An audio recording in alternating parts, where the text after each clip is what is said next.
Si vous n'avez jamais vu de zélotes dans l'évangile, parce que le véritable zélote, ce n'est pas notre frère Serge. Moi, je suis un premier zélote. Alléluia. L'Église appartient à Jésus-Christ. Lorsque tu viens ici, c'est parce que l'Esprit du Seigneur, la parole que tu as écoutée, t'a touché et tu as compris que c'est un très bon endroit pour aller se préparer à la rencontre de Christ. Donc nous venons se rassembler pour se préparer à la rencontre de Christ. Donc il n'y a pas des églises des Américains, il n'y a pas des églises des Congolais, il n'y a pas des églises des Haïtiens, il n'y a pas des églises des Africains seulement. Là-bas c'est l'église. Non, il n'existe pas des églises pareilles. L'église c'est l'assemblée des enfants de Dieu, des saints, des élus qui s'assemblent. Ce sont les aigles qui s'assemblent pour manger les corps qui viennent de mourir à peine. Or, nous savons le corps qui vient de mourir à peine, c'est la personne de notre Seigneur Jésus-Christ. Et nous mangeons et nous buvons du sang, car le corps est encore fraîche. Si je dis ainsi, c'est-à-dire nous sommes dans les temps de la grâce. Le temps de la grâce est commémoré d'aujourd'hui, car notre Seigneur est le même hier, aujourd'hui et éternellement. Amen. C'est pour cela aujourd'hui, dans les temps de la grâce, on dit, n'endurcissez pas vos cœurs. Si vous entendez sa voix, n'endurcissez pas vos cœurs aujourd'hui. Alléluia. Donc, venons à l'église parce que la parole de Dieu nous a touchés, parce que nous avons besoin de retourner à la maison. On a besoin d'agrandir notre foi dans des très bons enseignements qui vont nous aider à changer nos vies, à demeurer de véritables enfants de Dieu. Aujourd'hui, nous allons juste introduire, nous n'allons pas vraiment entrer en profondeur, c'est juste, c'est un enseignement que nous allons introduire aujourd'hui, que nous allons revenir, rebondir après, parce que les dimanches qui suivent, nous allons recevoir un homme de Dieu ici, qui va prendre pendant tous ces temps, les dimanches prochains et tous les restes des dimanches, qui va nous nourrir de la parole de Dieu. Amen. Il aurait dû commencer aujourd'hui, mais sauf que il y a eu une petite perturbation. C'est pour cela que le Seigneur a mis dans moi un enseignement. Alléluia. Et cet enseignement, je voudrais que vous puissiez la suivre correctement. Si tu ne la suis pas correctement, tu vas t'égarer. Alléluia. Nous allons ouvrir nos Bibles dans Genèse.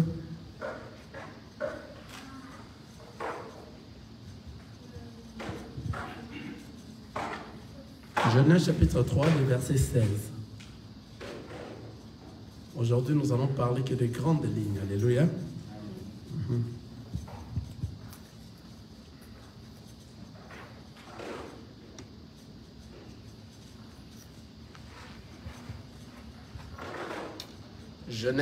Genèse chapitre 3, le verset 16.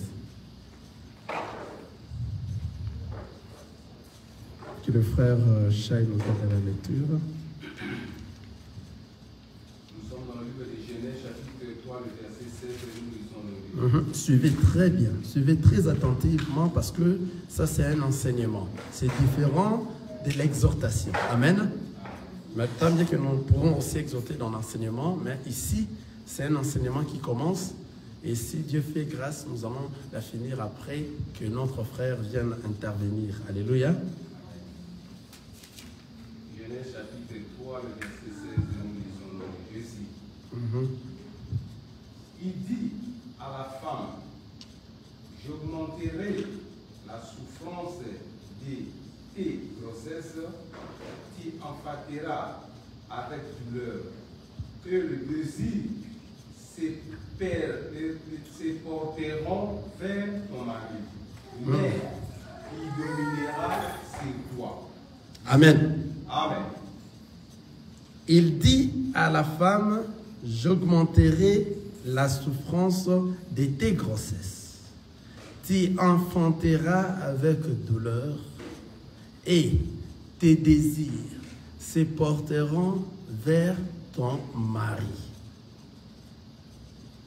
Mais il dominera sur toi. Amen. Nous allons encore lire, allez-y rapidement encore le frère, dans le livre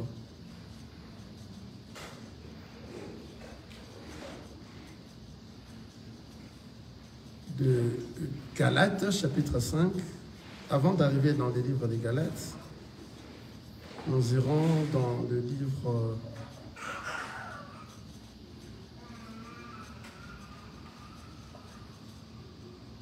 livre de Job, chapitre 32, le verset 28, le verset 8. Job 32, le verset 8.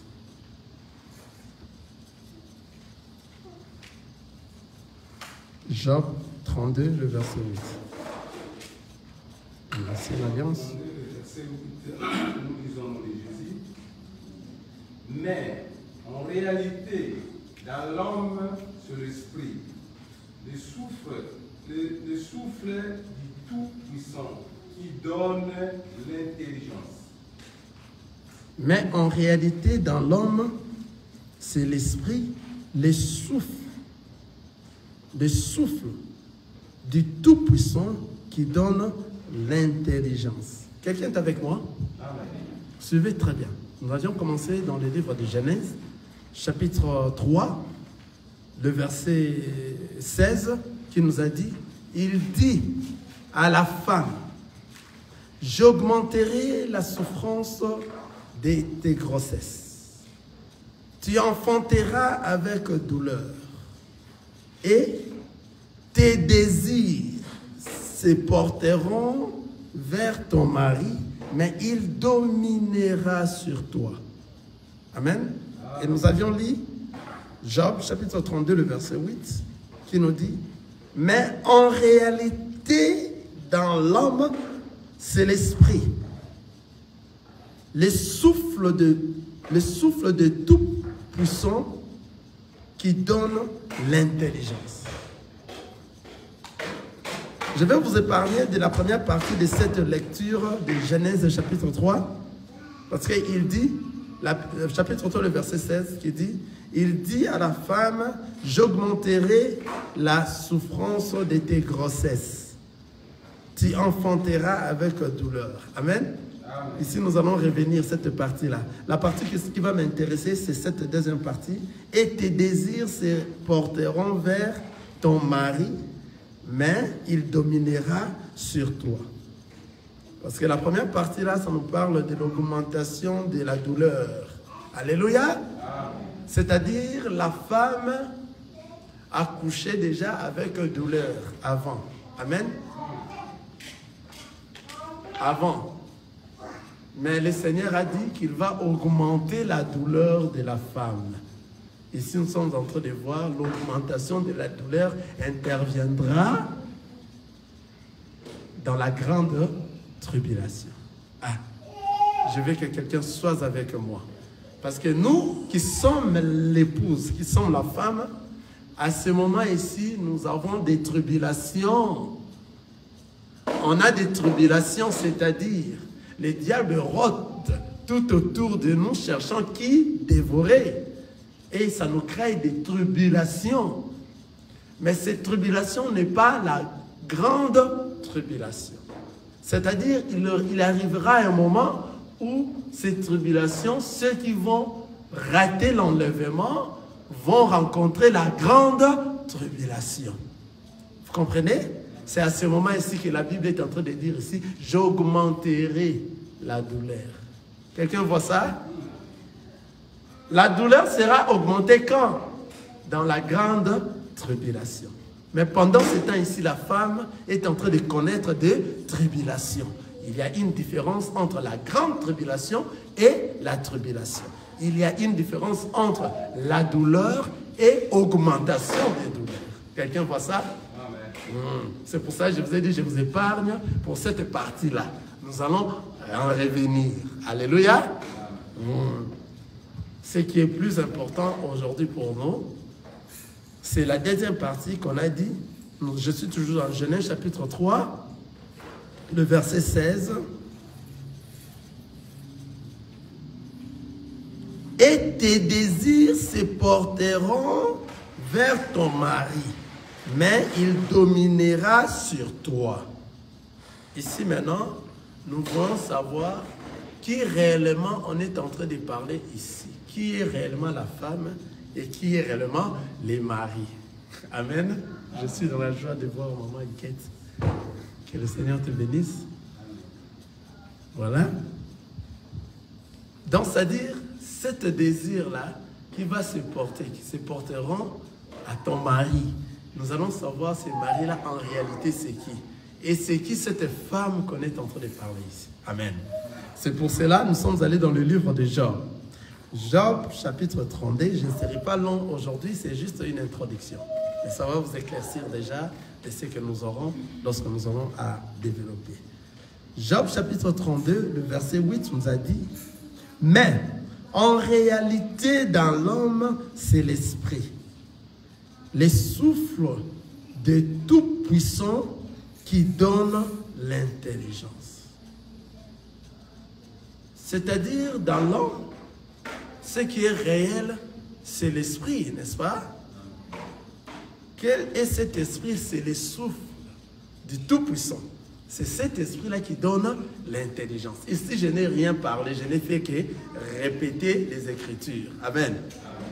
Nous allons repartir dans le livre de Genèse, chapitre 2, le verset 6 ou 7, j'espère. Nous allons voir ça encore. Comment est-ce que ce souffle-là est venu entrer maintenant, afin que l'homme devienne un être vivant. Lisons Genèse, chapitre 2, le verset 6, ou bien le verset 7. Je commence au verset 6. Mais une vapeur s'éleva de la terre et arrosa toute la surface du sol. L'Éternel Dieu forma l'homme de la poussière de la terre. Il souffla dans ses narines un souffle de vie et l'homme devint un être vivant. Ici encore, nous sommes allés voir, le Seigneur est en train de parler des souffles. Mais maintenant, ici, pendant qu'il était en train de créer l'homme. Amen. C'est un enseignement, c'est pour ça que je pars très lentement, afin que je me fasse comprendre correctement. Là-bas, nous avions vu Job 32, le verset 8, qui nous a dit, mais en réalité, dans l'homme, c'est l'esprit. C'est-à-dire, en réalité, dans l'homme, c'était les souffles de vie que le Seigneur avait soufflé, et après avoir soufflé, l'homme est devenu un être vivant. On dit dans le livre de Genèse, il forma l'homme. Le verset 7, l'Éternel Dieu forma l'homme de la poussière de la terre. Le Seigneur avait rassemblé la poussière de la terre et il a fait une forme. Et après avoir fait une forme, cette forme-là ne bougeait pas. Cette forme-là, en réalité, n'était pas encore un homme. C'est pour cela que le livre de Job est en train de nous dire, en réalité, dans l'homme, c'est l'esprit. Et Job a expliqué cet esprit. Il a dit, en réalité, dans l'homme, c'est l'esprit, le souffle du Tout-Puissant.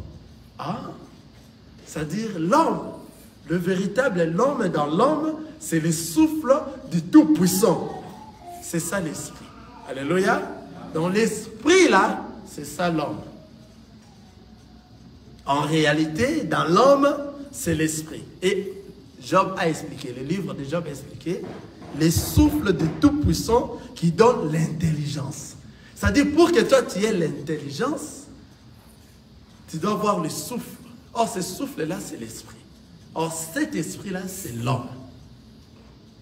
Mais ce qui a été formé,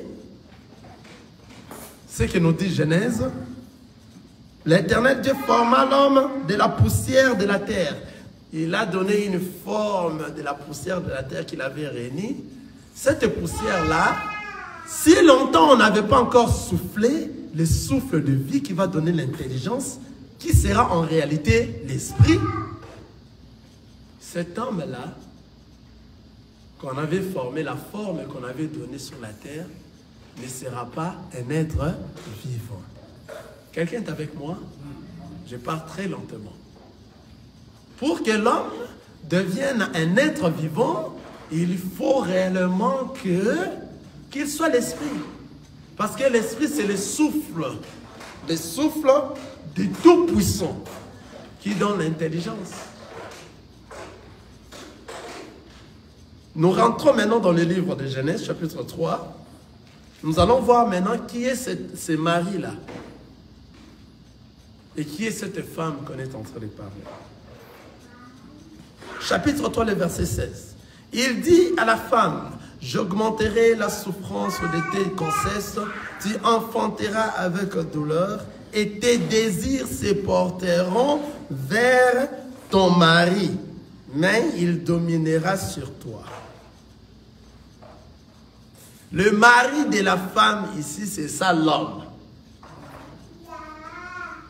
Et la femme qu'on est en train de parler ici, c'est ça la forme de poussière que Dieu avait réunie. Quelqu'un est avec moi?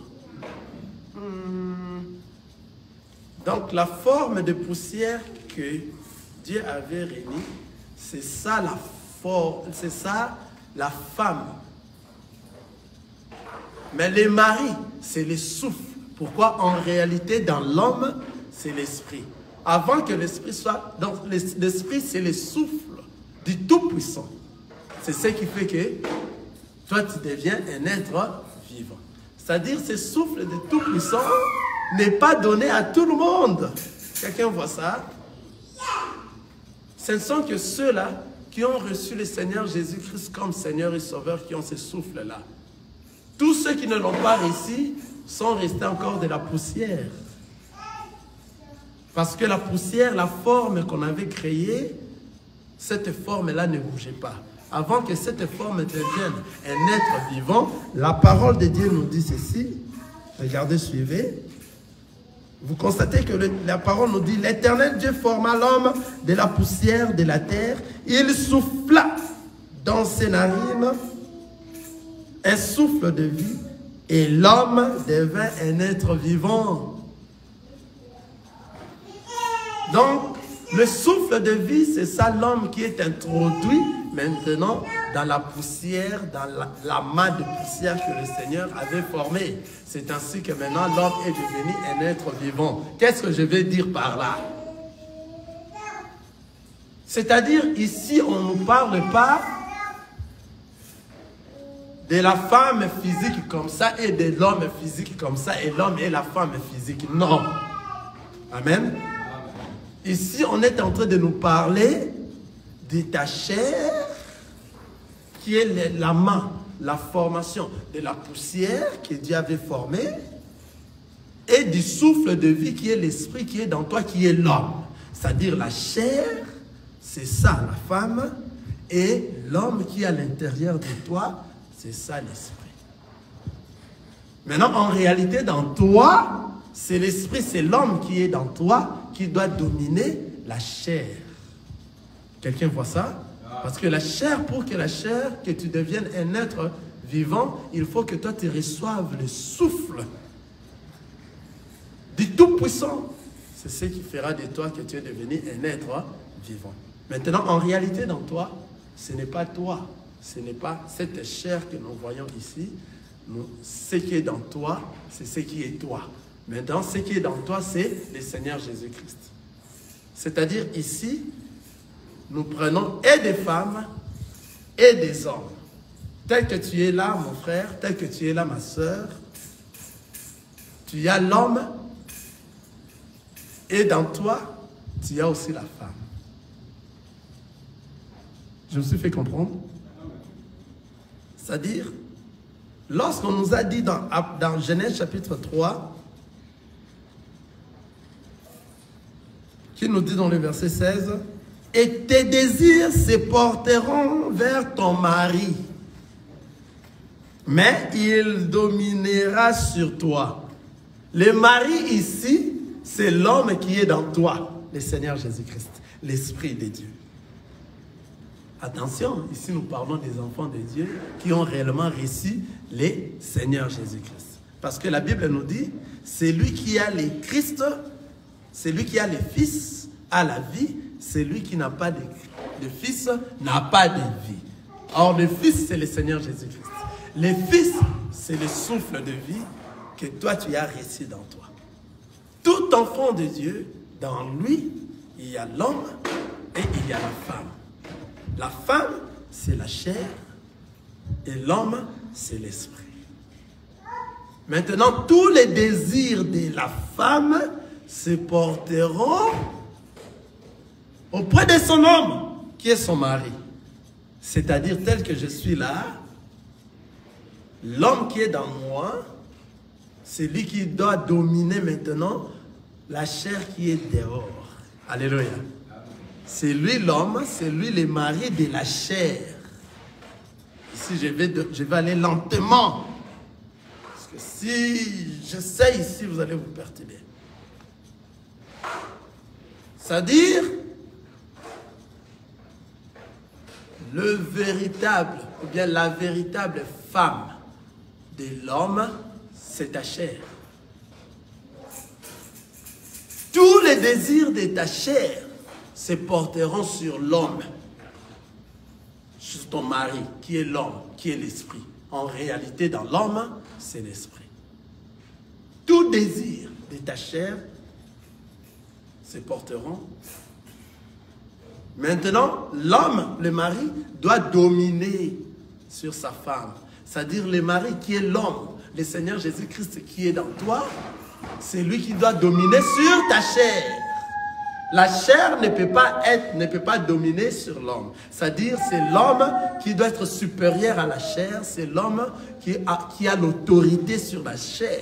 Et la chair a la soumission sur l'homme qui est à l'intérieur. Au moment où, toi maintenant, la chair commence à influencer l'homme qui est à l'intérieur, c'est à ce moment que tu es en train de pécher. C'est-à-dire que tu n'as pas l'homme à l'intérieur. Parce que si tu avais l'homme, l'homme allait être l'esprit qui est le Seigneur Jésus-Christ, qui a l'autorité sur la femme qui est la chair. Quelqu'un comprend? C'est-à-dire à chaque fois que tu pêches, parce que tu suis les désirs de la chair, et ces désirs-là fait que toi tu arrives à pécher. Mais si tu as l'homme dans toi, les maris, qui a l'autorité sur la chair, même si le désir de péché est arrivé, l'homme qui a l'autorité va refuser. Alléluia. Et cet homme, c'est la personne de notre Seigneur Jésus-Christ. Quelqu'un comprend? Amen. J'aimerais que vous compreniez en réalité ce que nous sommes en train de dire ici. C'est vraiment profond. Et c'est à cause de ça que les titres de ces prédications, de ces enseignements, c'est pour hériter le royaume des cieux, il faut tuer ta femme. Alléluia. Quelqu'un n'a pas compris. Si réellement tu veux hériter le royaume des cieux, scandale, il faut que tu tues ta femme. Si longtemps tu n'as pas encore tué ta femme, tu n'hériteras pas le royaume des cieux.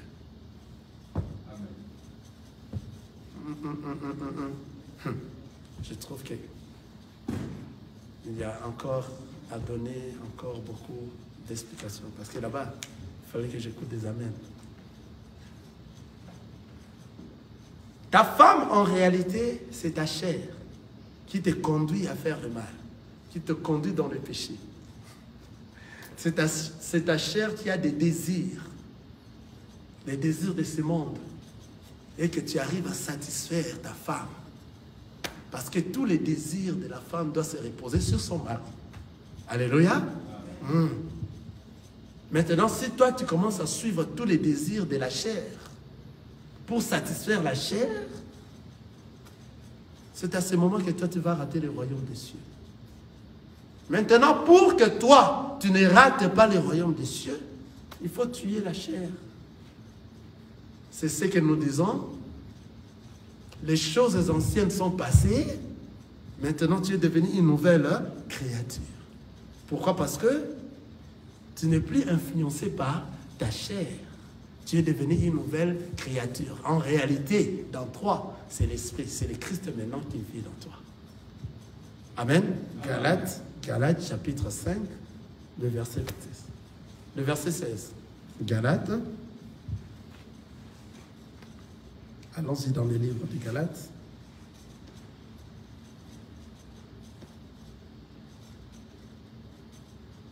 Galates, chapitre 5. Suivez très bien. Très très bien. Car ici, on ne parle pas de ta femme que toi tu vis avec elle à la maison. N'allez pas les tuer là-bas. Mais vous n'avez pas compris ce qu'on est en train de dire ici. N'allez pas tuer ta femme. Si tu tues ta femme, tu vas rater le royaume des cieux. Quelqu'un a compris? On ne parle pas de ta femme. La Bible n'est pas notre amie. La Bible n'est pas ton ami. La parole de Dieu n'est pas ton ami. Ici, on parle de toi. Galates chapitre 5. Je vais commencer à lire le verset...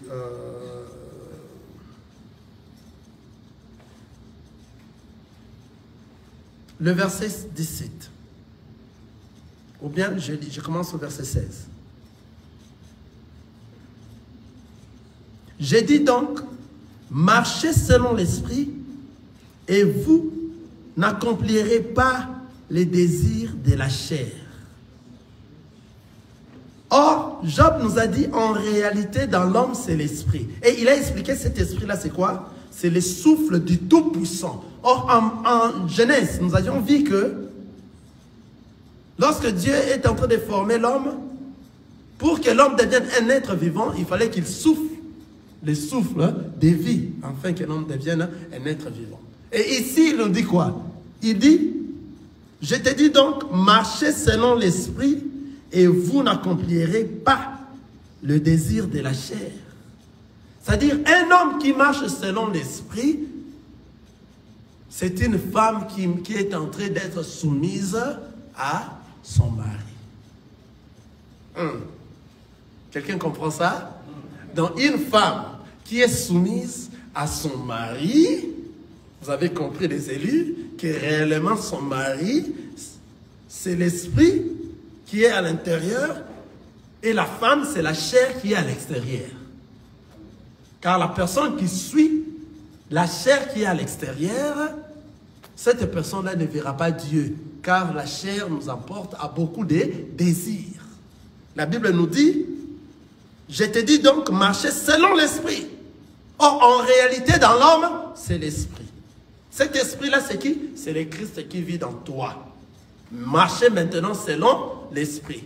Toi, cette chair ici, toi, cette femme-là, marche selon l'esprit, parce que toi, tu es l'épouse de Christ. Tu dois marcher à l'obéissance de la parole de Dieu, à être soumise à la parole de Dieu pour hériter le royaume des cieux. C'est toi l'Église.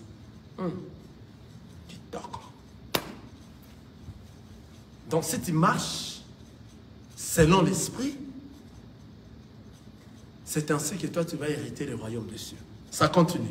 J'ai dit donc, marchez selon l'esprit et vous n'accomplirez pas les désirs de la chair.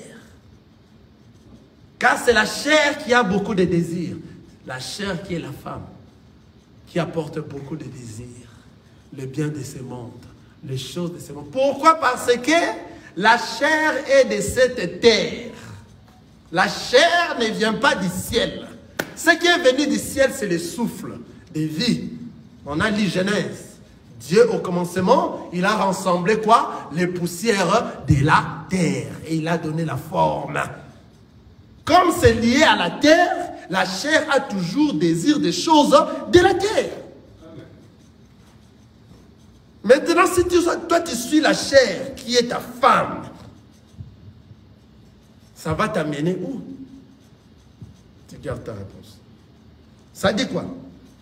J'ai dit donc, marchez selon l'esprit et vous n'accomplirez pas les désirs de la chair. Car la chair a des désirs contraires à ceux de l'esprit et l'esprit en a des contraires à ceux de la chair. Ils sont opposés entre eux, afin que vous ne fassiez point ce que vous voudriez.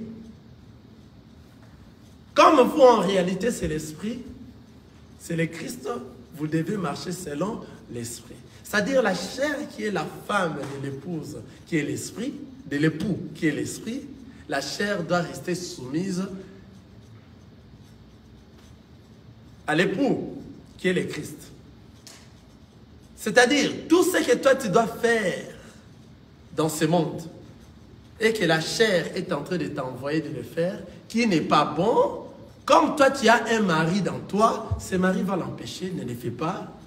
Tu veux tomber dans l'adultère, ne le fais pas. Tu veux tomber dans l'impudicité, ne le fais pas. Parce que la chair doit obéir et doit être soumise à quoi? À l'esprit qui est l'homme.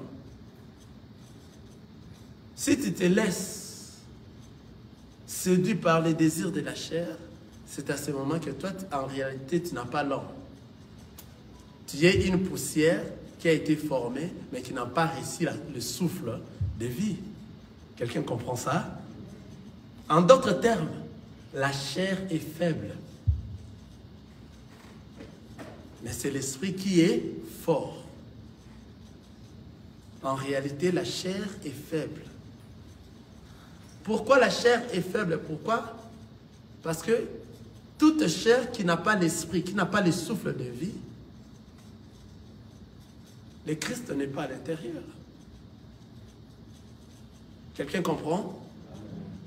Pour que le Christ soit avec toi, il faut que ta chair porte le Christ à l'intérieur. C'est ainsi que toi tu seras fort. Donc, tout homme a un risque à côté de lui.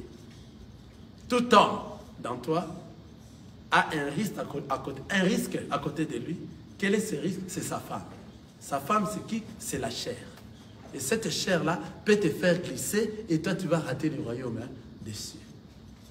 Alors, pour que cette chair-là ne te fasse pas glisser, il faut la tuer. Alléluia. Il faut tuer ta femme pour que toi, tu hérites le royaume des cieux. Ah, quelqu'un va m'écouter seulement dans cette partie ici, surtout ceux qui nous suivent dans des vidéos. Il a dit qu'il faut tuer sa femme pour hériter le royaume des cieux. Je ne te dis pas encore une fois de plus. Je t'en supplie, ce n'est pas ta femme à la maison. Ce n'est pas ta femme à la maison. La femme que je suis en train de dire, c'est la chair. C'est elle qui est l'être. Et cet être-là est faible. Et ce qui est fort dans toi, c'est l'esprit, qui est l'homme, qui va te donner la vie. Amen.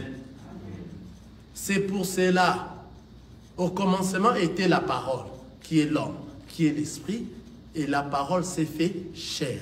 La parole est devenue la femme, pour venir nous sauver. Alléluia. C'est-à-dire, Jésus est mort à cause de sa faiblesse. Donc la faiblesse de Jésus, c'est sa chair. La faiblesse de Jésus-Christ. Vous comprenez? Donc, Jésus, c'est la faiblesse de Christ. Christ, c'est l'esprit, et Jésus, c'est la chair qui est venue sur la terre. On l'a donné le nom de Jésus. Et si Jésus est mort, c'est à cause de sa femme, qui est... Si Jésus-Christ est mort sur la croix, c'est à cause de sa femme, qui est la chair, qui est sa faiblesse. Quelqu'un dit, mais... Oh, ma comme dit, non, alléluia. Allons-y, 2 Corinthiens, chapitre 13, nous allons voir ça. Alléluia. La parole de Dieu. Ça doit être dans 2 Corinthiens, chapitre 13.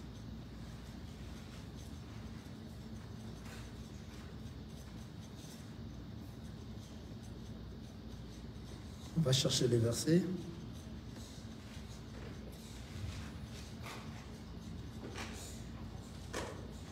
Là où on a écrit la faiblesse de Christ.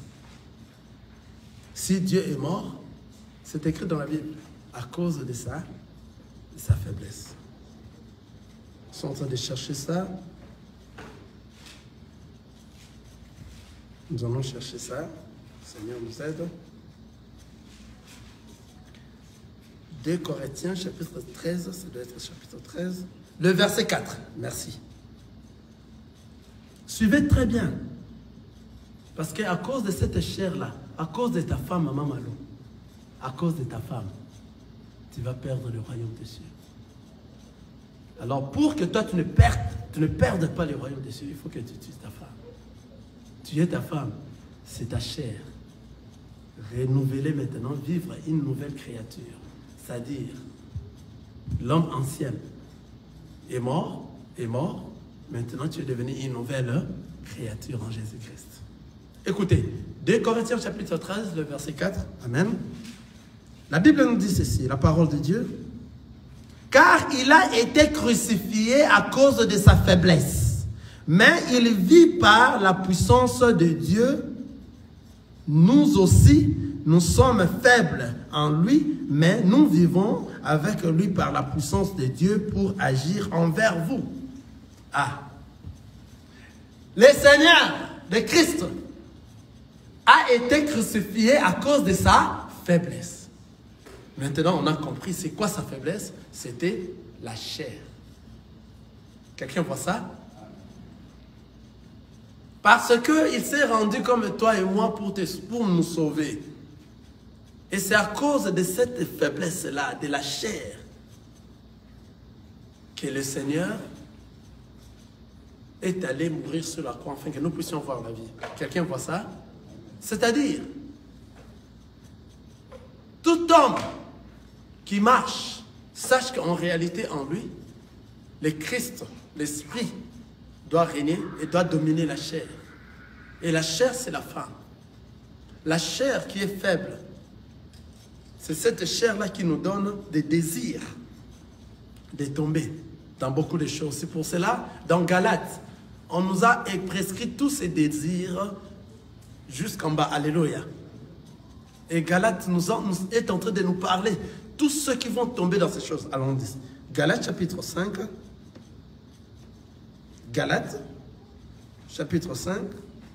Je reprends le verset 16. Je vais descendre jusqu'en bas. Regardez. Suivez. Soyez très attentivement parce que lorsque nous allons revenir pour développer ici, le Seigneur en tout cas va nous toucher. Il y aura quelque chose. Alléluia.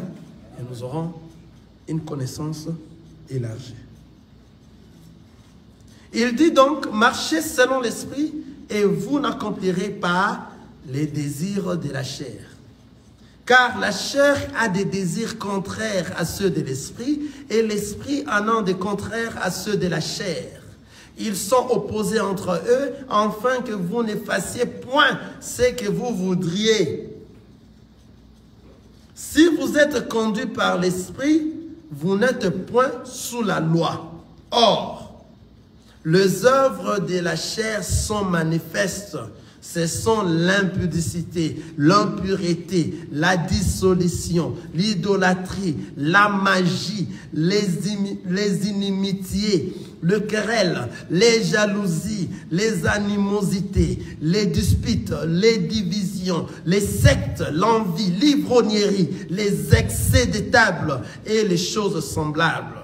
Je vous dis d'avance, comme je l'ai déjà dit, que ceux qui commettent de telles choses n'hériteront point le royaume de Dieu.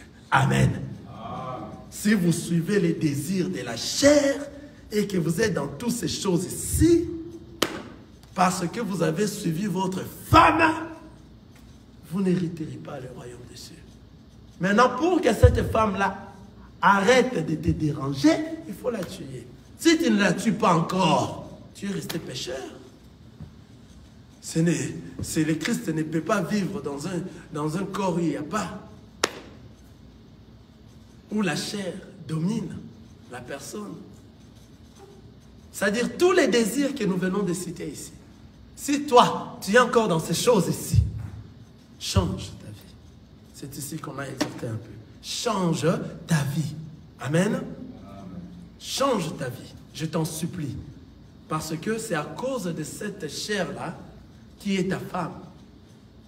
C'est cette chair-là que tu te sens belle, Tu es jolie, tu veux qu'on te voie, tu veux porter des habits. Les autres d'ailleurs sont allés pour qu'on les trouve toujours belles. C'est faire couper. Ils se sont fait couper. Alléluia. Tout l'obapé. Parce qu'on est resté calme longtemps. Amen. Nous voyons des choses, mais parce que on leur considère comme et tout cela sont des païens. Parce que les enfants de Dieu ne font pas ces choses-là. Pour qu'on me trouve toujours belle, que cet corps-là, parmi les gens, tu es très orgueilleux, très orgueilleuse. Quand tu sens que tu es très jolie, tu veux exagérer. Parce que la chair est en train de te commander de faire tout ce que tu veux. Tout désir. Tu touches à la magie pour devenir un grand pasteur. Tu touches à la magie pour que ton mari puisse rester collé chez toi, dans les foyers. Tu touches à des choses pour que tu aies de l'argent. Ta chair t'envoie à faire tout cela. C'est ta femme. Maintenant, toi, tu es en train de suivre tout cela. Sache que l'homme n'est pas dans toi. Parce qu'en réalité, dans l'homme, c'est l'esprit. Le Christ qui est dans toi ne peut pas te permettre à faire tout ça. Tu prends l'avion, tu pars en Turquie, tu te coupes. Non, pour que tu donnes la forme à la chair. Non. Non, pas chez nous les enfants de Dieu. On ne fait pas ces choses-là. Nous sommes fiers de ce que le Seigneur nous a fait. Lorsque Dieu était en train de créer, après avoir créé, il termine à créer lui-même et dit, je l'ai très bien fait. Alléluia. Tu es très bien tel que tu es. Mais la chair nous amène à des choses. Si tu fais de ces choses pareilles, tu iras en enfer. Tu iras en enfer. Tu iras en enfer.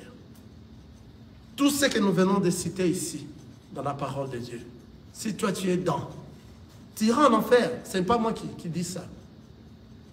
On me dit que, moi je dis aux gens, et je donne la peur aux gens, vous irez en enfer. Non! Nous répétons ce qui est dans la parole de Dieu. La parole nous dit ceci, je reprends, regardez, je reprends. Galates chapitre 5, le verset 17. Je vais lire le verset 18. Si vous êtes conduit par l'Esprit, si vous êtes conduit par l'Esprit, vous n'êtes point sous la loi. Or, 19. Les œuvres de la chair sont manifestes. Ce sont l'impudicité, l'impureté, la dissolution, l'idolâtrie, la magie, les inimitiés, le querelle, les jalousies, les animosités, les disputes, les divisions, le secte, l'envie, l'ivrognerie, les excès de table et les choses semblables. Je vous dis d'avance, ce n'est pas moi qui dis ça, je vous dis d'avance, comme je l'ai déjà dit, que ceux qui commettent de telles choses n'hériteront point le royaume des cieux. Ce n'est pas moi qui dis ça. Alléluia. Si tu suis les désirs de ta femme, tu ne vas pas hériter le royaume des cieux. Il faut que ta femme meure. Alléluia. C'est ce qu'on était en train de parler l'autre fois. Orphelin ou mari de veuve. Amen. Si tu es mari de veuve, ce n'est pas parce que toi, tu as perdu ton mari vivant comme ça, physique. Non, la Bible ne parle pas de ces choses-là. Hein? J'ai entendu un pasteur qui prêche comme ça. À côté, l'Ibanda. La Bible ne parle pas de choses là. Oh, il est allé, il prêche, non, tel que vous êtes là, les veuves. Mettez-vous debout. En tout cas, sachez que vous êtes le mari des veuves. Le Christ est avec vous. À qui vous avez dit ça? Ce ne sont pas de veuves physiques comme ça qu'on est en train de dire. Si vous êtes veuve, cela veut dire que tu étais encore dans le monde. La personne, le mari qui te conduisait, c'était le diable. C'est lui qui conduisait toute ta vie. Et tu obéissais à tout ce qu'il te dit. Pars en Turquie, coupe là-bas, tu fais là. Pars ceci, fais ceci. Tu es en train de voler, il te dit de voler. Tu fais cela. Voilà ton mari. C'est lui là, ton mari. Ton mari qui est obligé de tout faire et tu étais en train d'obéir parce que toi, tu étais soumise à ce mari-là qui est Satan, qui est le diable. Maintenant, lorsque tu rencontres le Christ, tu es devenu une nouvelle créature. Alléluia. Tu as maintenant un nouveau mari. Vous voyez? C'est-à-dire ce mari-là est mort. Ce mari qui est mort en réalité, c'est ta chair. Quelqu'un comprend ça? Tu es devenu une nouvelle créature en Jésus-Christ. Maintenant, c'est le Christ maintenant qui va diriger ta vie. Tu es devenu une veuve. Tu comprends, hein? C'est-à-dire une veuve. Ce n'est pas seulement des femmes, ce n'est pas seulement des garçons, des hommes aussi. Alléluia. Moi, je suis une veuve. Amen. Est-ce que vous comprenez ça? On ne dit pas seulement veuve dans la parole, seulement les femmes, non. Celui qui est réellement veuve et que Jésus-Christ est son mari, c'est celui qui, avant, son mari était le diable. Maintenant, lorsqu'il a rencontré le Christ, le diable est mort. Il est devenu veuve. Alléluia. C'est à ce moment maintenant que Christ est devenu son mari. Donc nous sommes le mari de Jésus-Christ et le mari de veuve. Qui sont ces veuves? C'est tout enfant de Dieu qui marche à la crainte de la parole de Dieu. Que ce soit un homme, que ce soit une femme. Vous voyez la parole, c'est ce que la parole nous dit? C'est ce que la parole nous dit. Amen. Si vous comprenez la parole, vous aurez la facilité. C'est pour cela qu'il faut venir à l'église pour avoir la connaissance de la parole de Dieu. Afin que tu comprends ce qui t'arrive toi-même. Ce n'est pas une autre personne. Ce n'est pas une autre personne qui ira en enfer. C'est toi. Si tu donnes beaucoup plus de l'importance à ta chair, tu iras en enfer. Si ta chair, ta femme, te domine. Or, ici, on nous a dit, dans Genèse, c'est le mari qui va dominer sur sa femme. C'est-à-dire, le mari, en réalité, c'est le Christ qui vit dans toi. Car ce n'est plus toi qui vis, c'est le Christ qui vit dans toi. Ton corps est le temple du Saint-Esprit. Amen. C'est pour ça que la parole nous dit qu'il ne faut pas, tu n'es pas obligé à prendre ton corps, à faire n'importe quoi avec ton corps. Non! La parole nous a interdit, ne fais pas n'importe quoi avec ton corps. Car si toi tu détruis ton corps, la parole nous dit, le Christ aussi, Dieu te détruira. Parce que c'est lui qui est le propriétaire de ce corps-là. Parce qu'en réalité, dans l'homme, c'est l'esprit. Que le Seigneur vous bénisse. Amen. Nazakomata ngai nazakomata ngai nga nazakomata